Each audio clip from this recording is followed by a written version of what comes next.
Hello guys, আবার চলে এলাম একটা নতুন ভিডিও নিয়ে। তবে আজ কোনো কমেডি না, আজ সারাদিন কী কী করলাম সেটা নিয়েই বলবো। চলো শুরু করা যাক।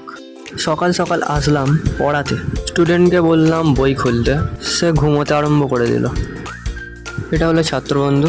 তবে নাম ছাত্রবন্ধু হলেও অধিকাংশ স্টুডেন্টরা মনে করে এটাই তাদের শত্রু। সকালের পড়ানোটা কমপ্লিট করলাম, রওনা হলাম বাড়ির উদ্দেশ্যে। বিকালে যেতে হবে আরও 2 জায়গায়। তবে এই পড়ানোর মাধ্যমে আমি নিজেও কিছু শিখতে পারি। বাড়িতে এসে দেখলাম আমাদের বাড়ির পাশে যে বেলগাছটা আছে তাতে একটা বুলবুলি পাখির বাসা। বাসাটাকে আমি তোমাদের জুম করেও দেখাচ্ছি, তোমরা দেখতে পাবে। অনেক নিচু গাছ এটা।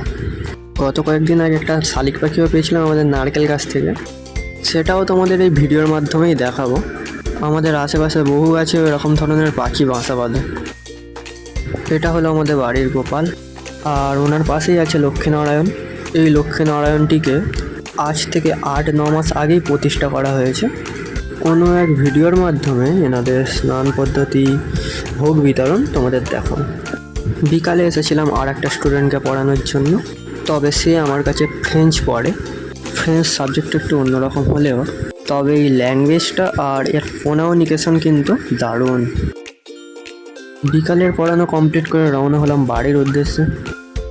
বাড়িতে এসে চুবড়ি করে দেখলাম সেই পাখিটাকে, যেটা গত কয়েকদিন আগে আমাদের নারকেল গাছ থেকে পাড়া হয়েছিল। কত বড় হয়ে গেছে। তবে যখন পাড়া হয়েছিল সেটার ভিডিও আমার কাছে নেই, যদি থাকতো তোমাদের আমি এই ভিডিওর মাধ্যমেই দেখাতাম।